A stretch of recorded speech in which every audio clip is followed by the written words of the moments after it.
Have you ever stared at a big, chunky exam question and felt your brain just completely short-circuit?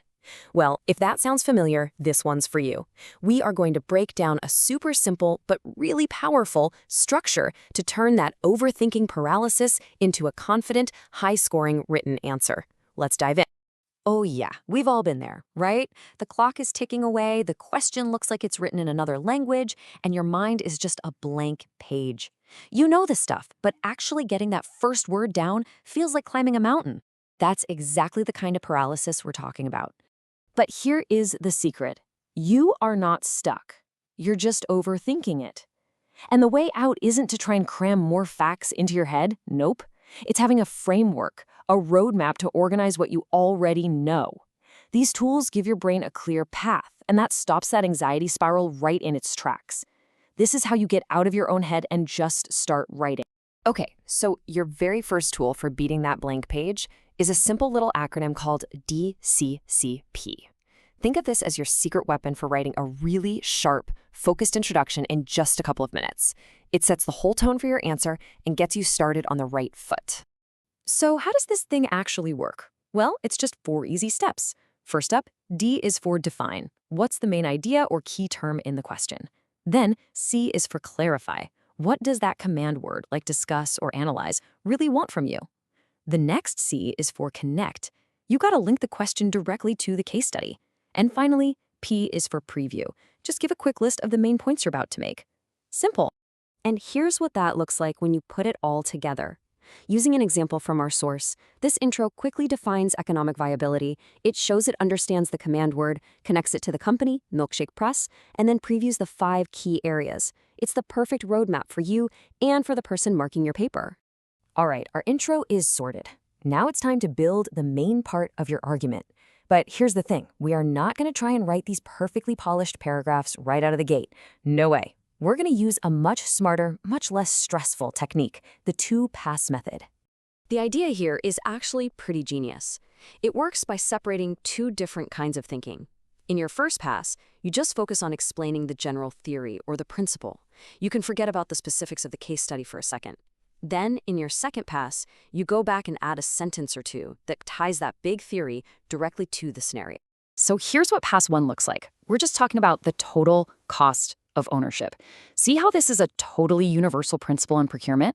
It's a solid, generic point that could apply to almost any business out there. This is your foundation. You're just laying the groundwork. And now for pass 2, where the magic really happens. We take that general idea and connect it straight to Milkshake Press and their ingredient suppliers. That little phrase, as such, it's like a bridge that connects the theory to the real-world application. It screams to the examiner, hey, I don't just know this stuff, I know how to apply it. And to make that connection feel really natural, you've got this whole toolkit of simple but super powerful linking phrases. Things like in contrast to or this applies to are perfect for weaving that scenario link right into your main point so it doesn't feel clunky or forced. They just keep the whole thing flowing. Okay, so let's just take a quick pause and see the system we've built. We kick things off with DCCP for a super clear intro. Then we use that awesome 2-pass method to build out our main points, first with theory, then with application. Now, we're ready to add that final layer of polish. This next step is where we take an answer from being just good to being great. But, and this is absolutely crucial, this is not about rewriting anything. For an overthinker, rewriting is a total trap. This is all about enhancing what you've already got on the page. The number 1 rule here is simple. Do not touch what you've already written. After you've done your 2 passes, just scan through and look for a good place to add a little something extra, maybe a theorist, a model, or a relevant concept. It's like a quick surgical addition, not a major rewrite. Okay, so here we have a fully formed point from our 2-pass method. It's solid. It explains that Milkshake Press should build better relationships with its suppliers to improve consistency. It's a perfectly good point all on its own.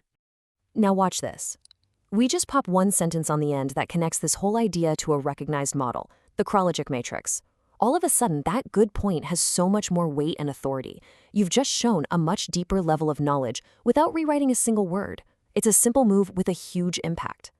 We've built this fantastic answer, and now it is time to bring it all home with a strong conclusion. And, you guessed it, just like the intro, we don't need to overthink this either. we have another simple framework for a quick, confident finish. It's called the RAP method. So, RAP stands for restate, affirm, and pull together. It's so easy. First, you state the focus of the original question, but in your own words. Then, you affirm the main argument that your answer has made. And finally, you pull your main points together in a quick summary list. Done. And here is the RAP method in action for our milkshake press example. You can see it. It restates the question, affirms procurement's role, and then quickly summarizes the 5 key points. It is concise, it's confident, and it brings the whole answer to a perfect close. And there you have it. You've literally gone from that scary, blank, overwhelming page to a fully structured, detailed, high-scoring answer. By trusting these frameworks, DCCP, the 2-pass method, and RAP, you can channel all that brain power productively instead of getting lost in it. So really, the question isn't if you can write a great answer anymore. It's how you're going to start. Whether it's using DCCP to nail your next intro or giving that 2-pass method a try, which part of this structure are you going to use to conquer that blank page next time?